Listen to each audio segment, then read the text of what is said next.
Good morning. কেমন আছো তোমরা সবাই? আশা করছি সবাই খুব ভালো আছো, সুস্থ আছো, আর আমরাও কিন্তু বেশ ভালো আছি।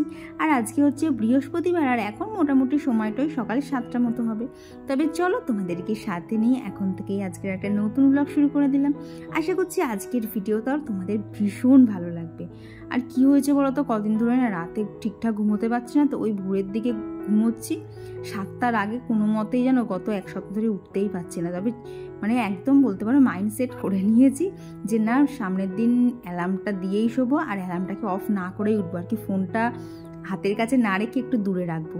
ওই পাশে থাকলে কী হয় বলো তো, অ্যালার্মটা অফ করে না আবার যেই পাশ ফিরে একটুখানি শুয়ে আবার ঘুমিয়ে পড়ি।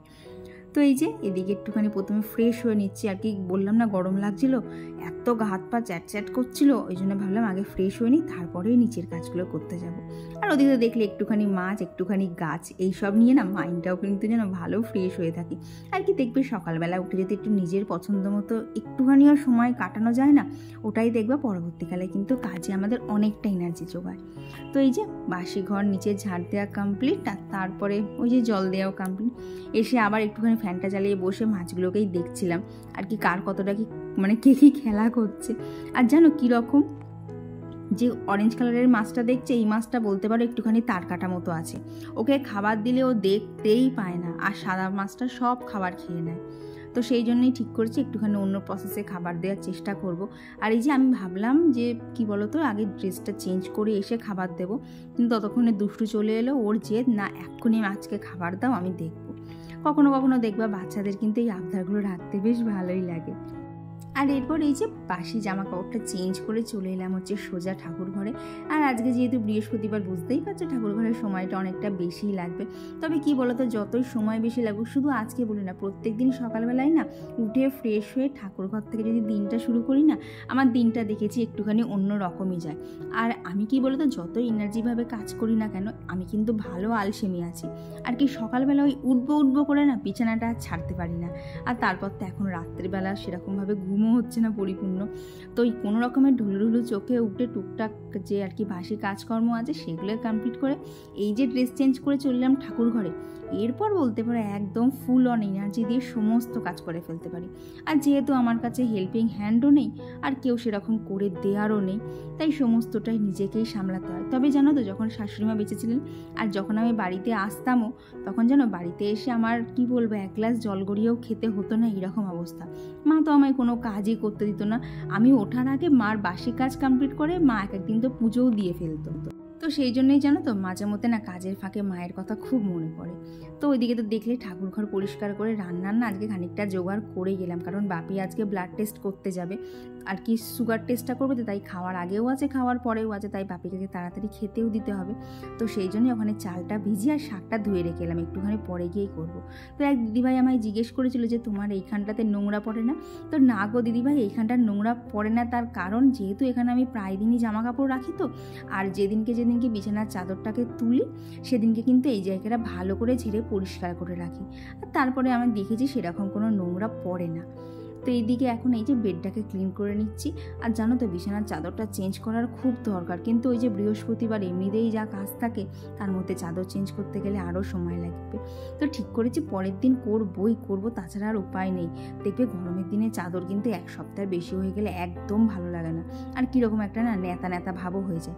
এমনিতেই দেখবে গরমের দিনে কিন্তু একটু পাতলা চাদর পাতলে না শুতেও একটুখানি আরাম লাগে। তবে যাই হোক, সামনের দিন এটাকে চেঞ্জ করতেই হবে, এটা একদম বলতে পারো মাইন্ডসেট করে নিয়েছি।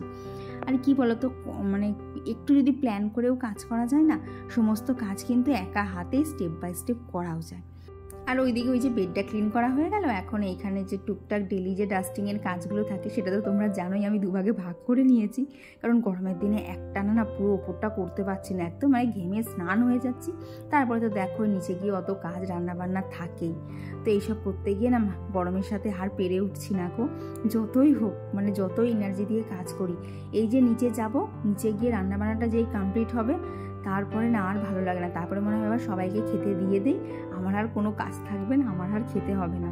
আর কি দুপুরের পর থেকে এতটাই কষ্ট হয়, তারপরে তো ওপরের ঘরে এলে গরমটা আছে। তো এই দেখো, তোমাদের সাথে কথা বলতে বলতে কিন্তু আমার অনেকটা কাজ এগিয়ে গেছে। এখন এই যে ওপরটা ঝাড় দেওয়া কমপ্লিট, ব্যাস এইবার বলতে পারো একটুখানি ফ্যান চালিয়ে কাজ করতে পারবো। এই গরমের মধ্যে ফ্যান অফ করে কাজ করতে যে কি কষ্ট হচ্ছে কি বলবো। আমার গত দিনের ব্লগে অনুষ্কা দাস দিদিভাই কমেন্ট করে জানিয়েছিল যে বাসি কাপড়ে যে গাছে জল দিও না, এতে গাছ আর কি ভালোভাবে বাড়ে না অথবা গাছের ক্ষতি হয়। তো দিদিভাই তোমার কথাটা শোনার পর থেকে দেখতেই তো পাচ্ছ আজকে একদম ড্রেস চেঞ্জ করেই জল দিয়েছি। মাঝে মধ্যে না কি হয় বলো তো, আমি ভাবতাম যে গাছে উঠে আগে সকালবেলা জল দিয়ে দিই, তবে তুমি বলার পর এটা বুঝতে পেরেছি না, নিশ্চয়ই কোনো না কোনো ব্যাপার আছে। তো এই যে তোমার কথা মতো আজকে কিন্তু আমি ড্রেস চেঞ্জ করেই জল দিয়েছি। আর তুমি যেখানে গাছের ভালো থাকার কথা বলেছো সেখানে তো আমাকে মানতেই হবে, কারণ ওই গাছগুলো আমার বড্ড শখের গো। তো আজকে যেহেতু বৃহস্পতিবার তাড়াতাড়ি পুজোটাও দিতে হবে, আবার ওদিকে রান্নাও করতে হবে, তো দেখলাম একটানে না আজকে ঘরটা মুছেই নেই, নাহলে পরে দেখবো কাজের চাপে আর এদিকে আসা হয়েই উঠছে না। তো আর কি বলো তো, ওপরের ঘরটা যদি মোছা থাকে না পরে আর ওপরে আসা না অত টেনশন থাকে না যে না বাসি ঘরটা মুছতে হবে বাসি ঘরটা মুছতে হবে। তো এই যে ঘরটার মোছা কমপ্লিট করে চললাম সোজা রান্নাঘরে। তো এত সকালে আর সমস্ত রান্না তো করা সম্ভব হয়ে উঠবে না, আবার ওদিকে পুজোও আছে, তাই এদিকে ভাত বসিয়ে দিলাম, ওদিকে শাক ভাজা। আর এদিকে বাপি একবার রক্ত দিয়ে চলেও এসেছে, তো সেই জন্য বাপিকে আগে খেতে দিয়ে দিলাম, কারণ এখন প্রায় ধরো 9:30 মতো বাজে। বাপির আজকে না পড়েছে খাবার না পড়েছে ওষুধ, যেখানে বাপির দুটোই হয়ে যায়। তো ওদিকে বাপিকে খেতে দিয়েছে, আর এদিকে তো দেখলে রান্না খানিকটা বসিয়েছি। এখন ওই যে দাঁড়িয়েছিলাম ওগুলো সম্পূর্ণ হয়নি, তো ভাবলাম দাঁড়িয়ে থেকে কী লাভ, এদিকে খানিকটা সবজি কেটে রাখি, আর কি যতটা কাজ এগিয়ে রাখা যায়। তো এই যে সকাল থেকে নন স্টপ যুদ্ধ চলছিল, তো ফাইনালি এখন যুদ্ধ থেকে একটু বিরতি ঘোষণা করে আমি বসেছি আর কি। বাপিকে তো খেতে দেওয়া হয়ে গেছে, বাপি বেরিয়ে গেছে রক্ত দেওয়ার জন্য। তো এখন আমি যাবো স্নান করবো। থেকে বড় কথা বৃহস্পতিবার এখন আমি পুজো দিতে পারিনি, যে দেখায় অন্যদিন এই টাইমে পুজো হয়ে যায় আর কি। আজকে বাপিকে তো আগে খেতে দিতে হলো, যার ফলে তো পুজোটা দেওয়া হয়নি। আর বৃহস্পতিবার না পুজোটা যদি দেরি করে দেয় আমার না বড্ড জানো না মন খুঁতখুত করে, যে বৃহস্পতিবার লক্ষ্মীবার পুজোটা দিতে পারলাম না। তো এই যে এখন একটুখানি 5-7 মিনিট একটুখানি বসি, নাহলে আর না গরমের মধ্যে পারছি না। তো বসে নিয়ে স্নান করবো, স্নানটা করে পুজো দেবো বাবা, তারপরে একদম বলতে পারো নিশ্চিন্ত। আর তো রান্নার মধ্যে দেখলে ওদিকে উচ্ছে ডাঁটা বেগুন কাটলাম, ওটা দিয়ে একটা তরকারি করবো, হ্যাঁ সাথে আলু আছে আর মাছ আনা আছে, মাছটা দিয়ে একটা ঝোল মতো করে নেবো, ব্যাস রান্না বান্না কমপ্লিট। এখন আর বেশি কথা বলবো না, এখন আগে স্নান করে পুজো দেবো, তারপর সমস্ত কিছু। তো এই যে স্নান করে চলে এসেছে হচ্ছে ঘরে। আর এক দিদিভাই বলেছিল আমার স্কিন কেয়ার রুটিন শেয়ার করতে। তো দিদিভাই দেখো প্রথমেই একটা টোনার অ্যাপ্লাই করে নিলাম, আর টোনারটা দেওয়ার পর একটুখানি ময়েশ্চারাইজার অ্যাপ্লাই করে এই যে সিঁদুরটা পরে নিলাম। আর যেহেতু বৃহস্পতিবার একটুখানি টিপটা না পরতে ভালোই লাগে, তো এই যে সিঁদুর টিপ আর একটুখানি লিপ বাম, ব্যাস এই হচ্ছে আমার গরমের একদম নর্মাল স্কিন কেয়ার। আর কি বলো তো, আমার তো প্রচণ্ড অয়েলি স্কিন, আর তার মধ্যে পিম্পলের সমস্যা তো আছেই, তাই গরমকালে বেশি কিছু ইউজ করলে না এক তো ঘাম হয়, তারপরে আবার পিম্পলেরাও আমার সাথে দেখা করতে চলে আসবে। তো সেই জন্যই বলতে পারো গরমকালে আর কি যেটুকু না ইউজ করলে স্কিনটা ডাল হয়ে লাগবে ঠিক সেইটুকু ছাড়া আমি কিন্তু এক্সট্রা কিচ্ছু ইউজ করি না। তারপর এই যে একদম শান্ত মনে শুদ্ধ বস্ত্রে এখানে মা লক্ষ্মীর পুজোটা দিয়ে নেব। বন্ধুরা তোমরা যারা এতক্ষণ আমার ভিডিওটা দেখছো, তোমাদের আজকের ভিডিওটা কেমন লাগছে অবশ্যই কিন্তু জানিও। আর ভিডিওটা ভালো লেগে থাকলে একটা লাইক করতে ভুলো না, আর কেমন লাগলো কমেন্ট বক্সে জানাতে কিন্তু একদমই ভুলো না। আর যে সকল বন্ধুরা আজকে আমার ভিডিও প্রথম দেখছো তোমরাও কিন্তু অবশ্যই জানিও তোমাদের আজকের ভিডিওটা কেমন লাগছে। আর আমার গোটা ভিডিওতে তোমরা যদি কোথাও কোনো কাজে কোনো ভুল পাও অবশ্যই কিন্তু আমার ভুলটা ধরিয়ে দিও, এইটুকুই তোমাদের কাছে রিকোয়েস্ট থাকলো। তো এই যে পুজো দেওয়া কমপ্লিট করে এখানে যে উচ্ছে চচ্চড়ির সমস্ত কিছু রেডি করা ছিল, এসে আগে এটাকে বসিয়ে দিলাম, দিয়ে এইবার হচ্ছে মেন কাজ, এটা হচ্ছে আমাকে খেতে হবে, কারণ আমার সকাল থেকে এখনও খাওয়া হয়নি। আর কি বৃহস্পতিবারের পুজোটা না আমি আর কী বলতো এমনিতে না আগে জল না খেয়েই করতাম, কিন্তু যা গরম পড়েছে না জলটা না খেয়ে আর পারলাম না, তবে খাবারটা খাইনি। তাই এই যে পুজো দেওয়া কমপ্লিট করে আমার ফেভারিট খাবার রুটি আর মিষ্টি আমার কিন্তু খেতে দারুণ লাগে জানো, তো সেইটা দিয়ে আজকে ব্রেকফাস্টটা সেরে নিলাম। দিয়ে এদিকে তো দেখলে উচ্ছে চচ্চড়িটাও হয়ে গেছে, এখন এই যে মাছের ঝোলটা করলেই আমার রান্নাবান্না আজকের মতো কমপ্লিট। আর যেহেতু অর্ধেকটা করা ছিল তাই আর বেশিটা চাপ নেই। তবে চলো বাকি রান্নাটা কমপ্লিট করতে করতে তোমাদের সাথে বেশ কিছু কমেন্টও শেয়ার করে নেওয়া যাক। তো আমার আগের দিনের ভিডিওতে কমেন্ট করেছিল হচ্ছে সাভানা ব্লগ, সুপর্ণা কর্মকার দিদিভাই, ঝুমা বিশ্বাস চাকদা থেকে, আর কমেন্ট করেছিল হচ্ছে বাংলাদেশ থেকে মঙ্গলতান্তি, আর কমেন্ট করেছিল উমা ক্রিয়েশন, বৃষ্টির লাইফস্টাইল, প্রীতি ব্লগ, জয়িতা ঘোষ বিশ্বাস, সুরভি মণ্ডল ঘোষ, পুষ্পা জয়শ্বরী ব্লগ, সুলতান মেহফুজা, বর্ণালী মণ্ডল দিদিভাই, দীপা ব্লগ, দীপা মণ্ডল দিদিভাই, রাখি মণ্ডল দিদিভাই, জুহি লস্কর দিদিভাই, পপি লাইফস্টাইল, অহনা দাস দিদিভাই, ফাল্গুনী সরকার দিদিভাই, রীতা রায়, সুনিভাস ব্লগ, বিশ্বজিৎ নেহাস ওয়ার্ল্ড, বানেশ্বর গড়াই, পায়েল কুণ্ডু। তো তোমাদেরকে জানাই অনেক ধন্যবাদ আমাকে এতটা সাপোর্ট আর ভালোবাসা দেওয়ার জন্য। আর নিবেদিতা রুদ্র দিদিভাই বলেছিল যে গরমে উপরে মাছগুলোকে রেখো না। তো এই দেখো দিদিভাই, গরমকালে না এই দুপুরে বেলাটা ওপরে ফ্যানটা সবসময় চলে যাতে এরা ভালো থাকে। এখন বাজে হচ্ছে বিকেল 5টার মতো, আর দেখতেই পাচ্ছ মানে গতদিন যেটা পরে বেরিয়েছিলাম সেইটাকেই আবার জড়িয়েছি। জানো তো গরমে কিচ্ছু নতুন মানে পরিষ্কার কাঁচা জিনিসপত্র পরতে ইচ্ছা করছে না। এটা না দুদিন পরেছি, পরে একটুখানি আর কি নরম হয়ে রয়েছে, তো একদিন আবার এটাকেই পরলাম। আর এখন যাব হচ্ছে স্মার্ট বাজারে। সেদিনকে তোমাদেরকে দেখালাম না এখানে ওপেনিং হচ্ছে, তো সেই জন্যেই মানে নতুন নতুন আছে, তো এখন একটু গিয়ে দেখে আসলে সাজানো গোছানো থাকবে। তো আর তোমরা অনেকেই জিজ্ঞেস করো যে আমি কীভাবে ভিডিও শ্যুট করি। তো এই যে যখন তোমাদের সাথে কথা বলি তখন এই দেখো এইখানে থাকে আমার ফোন আর এইখানে থাকি আমি। তো এইভাবেই ভিডিও শ্যুট। এবার কী বলো তো, তোমরা যখন একভাবে জিজ্ঞেস করো না যে কীভাবে করো, পুরোটা তো প্রত্যেক দিন দেখানো সম্ভব না। তা যখন যেদিকটা সময় মানে সম্ভব হবে তখন আমি সেদিকটা দেখিয়ে দেবো। আর এই দেখো এখানে এখন জামা কাপড় জড়ো করা আছে, এসে এগুলোকে গুছিয়ে বিছানার নিচেও দিতে হবে। কাজ আছে অনেক, তবে কী বলো তো ঘরের মধ্যে একটা না ভালো লাগছে না, তো সেই জন্য ভাবলাম একটুখানি বেরোই। তো দেখি ওখানে গিয়ে যদি ভিডিও করা যায় কিছু, মানে যদি করতে পারি অবশ্যই তোমাদের সাথে শেয়ার করব। তো এখন এই বেরোবো। আর তারপর এই যে টোটো করে রওনা দিয়ে দিলাম হচ্ছে গন্তব্যের উদ্দেশ্যে। আর এই যে স্মার্ট বাজার চলে এলাম। তবে এখানে এসে রাস্তায় দাঁড়িয়েছিলাম তার কারণ মা আসবে। আর ওই দেখো মা হন্তদন্ত হয়ে চলে আসছে, কারণ আমি বেশ খানিক্ষণ আগে চলে এসেছি।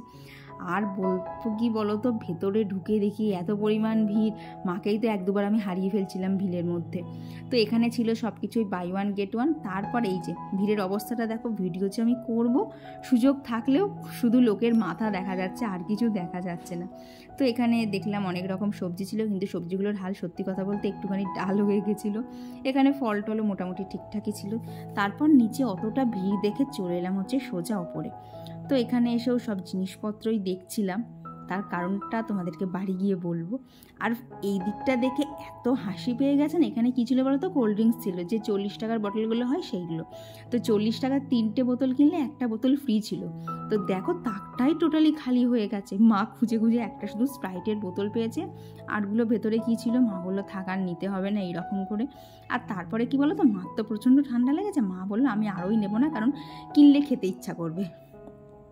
তো এই যে স্মার্ট বাজারটা টোটাল ঘুরে এই যে ভিড় ঠেলতে ঠেলতে কোনো রকমে বাইরে বেরিয়েছি।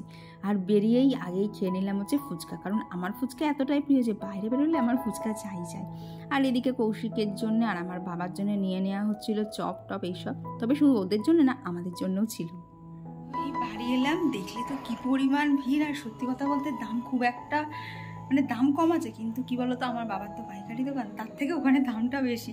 তো একটুখানি দেখার জন্যই গেছিলাম কীরকম কী আছে, যদি কিছু অফারে পাওয়া যায়। তো দেখলাম সেরকম কিছু নেই, যার তো কিছু কিনেও নি। আসার সময় তো ওখান থেকে ফুচকা আর চপ খেয়ে বাড়ি চলে এসেছি, এতেই শান্তি। কারণ কী বলতো, বেশি টাকা দিয়ে জিনিস কিনে কী লাভ, ঝুঁকে পড়ে। আর তারপরে ক্যাশ কাউন্টারে যা বিশাল লাইন, মানে ক্যাশ কাউন্টারে দাঁড়ালেই মানে আধ ঘন্টার ওপর দাঁড়িয়ে থাকতে হবে। তো এই তো হচ্ছে অবস্থা। তো এখন সর্বপ্রথম কাজ হচ্ছে মানে ফ্রেশ হব, তারপরে মাছগুলোর সাথে একটুখানি সময় কাটাবো। আর কি অন্ধকারে রাখলে না জারটা এত সুন্দর দেখতে লাগছে, আর কি ছেড়ে যেতে ইচ্ছা করছে না। তো আগে এখন ফ্রেশ হবো, তারপরে চলো দেখা যাক কী করা যায়। তারপর ওই যে ওই দোকান থেকে চপ আর চিকেন পাকোড়া নিয়েছিলাম, তো সেটাই এখানে মুড়ির সাথে আজকে সন্ধ্যের টিফিন। তো তারপর এই যে দুষ্টুও এসেছিল, দেখেছো কি বদমাইশিটা না করছে। দেখলে তো দুষ্টু এসেছিল, তো ওর সাথে খেলাধুলা করতে করতে এত পরিমাণ ঘেমে গেছি। আবার নাইটিটা চেঞ্জ করে গা ধুয়ে এই নাইটিটা পরলাম। আর কি বলতো, হাত কাটা নাইটি না আমার কাছে একটাই আছে, আর একটা নিয়ে আসতে হবে, কারণ কাফতানগুলো একদম পরতে পারছি না, এত পরিমাণ গরম লাগছে। ওই জন্য দেখবা কাফতানগুলো আমি যতটা সম্ভব এড়িয়ে চলছি। তো চলো বন্ধুরা, আজকের ভিডিওটা এখানেই রাখছি। ভিডিওটা ভালো লেগে থাকলে অবশ্যই একটা লাইক করে দিও, আর কেমন লাগলো কমেন্ট বক্সে জানাতে একদমই ভুলো না। চলো আজকের জন্য টাটা, দেখা হচ্ছে খুব তাড়াতাড়ি এবার পরবর্তী ব্লগে। ততক্ষণ সবাই খুব ভালো থেকো আর সুস্থ থেকো।